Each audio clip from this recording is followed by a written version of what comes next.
Good morning, Ripples, and happy Thursday to you. Today is Reading Builds Character Day. So I'm Mrs. Becker, but today I'm Fancy Nancy. Some of you might recall that character from some children's books. And I am here with a very special guest today, First Lady Niki.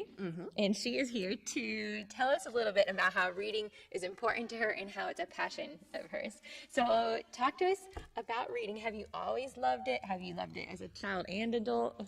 You know, as a kid, I think my attention span was a little bit shorter than most, so I was a fan of the short books or the books that we read together in a group. One of those was that I can remember the most is Rikki Tikki Tavi with the mongoose and that story. Absolutely. Right there. So I've had a love for books, but it just grew stronger as I got older.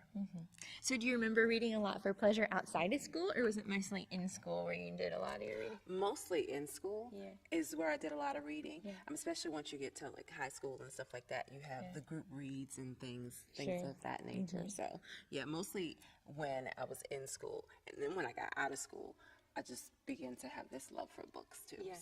So how do you read books? Do you read one at a time? Do you hop around? How do you figure out a book's going to be one that you like? You know, I wish I could read one book at a time, but I don't think it's possible for me.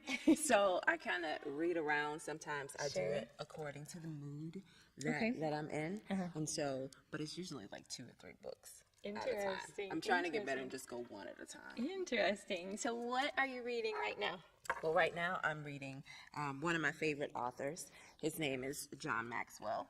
And this book is called No Limits. I've read like a lot of his books. It's basically, what it says on the front, blow the cap off of your capacity.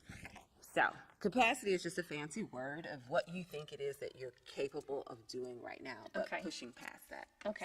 So not a fiction story. It's like a motivational. Yes. Okay. I love nonfiction. Nonfiction is my favorite. Interesting. Very cool. So now tell us what you do for work. I am a radio personality for Fly 98.5. And so I've been in radio for 17, almost 18 years. Wow. Yeah. What do you love so much about being in radio? I love being able to talk and connect with people. And it's a little bit different because they don't see you. So you have to try and weave and build this like special relationship with them. So interesting.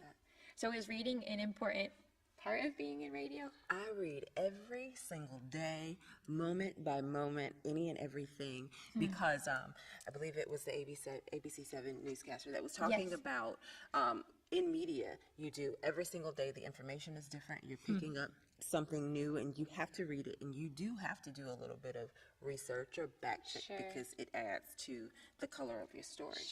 So when you're telling those stories in between all the music, you're reading and researching. Interesting. Yes. Interesting. A lot of times. Yeah. People think I'm always listening to like the station at the time. And I am in a sense, but I'm also working. When they're listening to the music, I'm thinking of what to come back with. That's a lot of multitasking. It is. Yeah, awesome.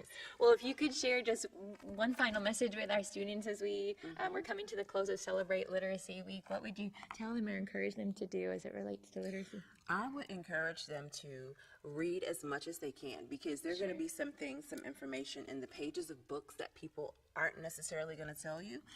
So you can get it that way, the access to information. And if maybe reading the physical book isn't your thing, you can listen to YouTube because I found books on YouTube and I just play them in the morning time. I wish YouTube. As you're getting ready. I wish I had YouTube as a kid. I know. We really missed out, I think. Yeah, we did. Yeah, well, that's awesome. Well, thank you for coming in this morning and for sharing with us. We really appreciate you taking the time to do that. Yeah. So as we finish out our news, we usually tell everyone to ride the wave and don't fall off. So you ready? Okay. All right, everyone. So have a great day. And remember to ride the wave and don't fall off.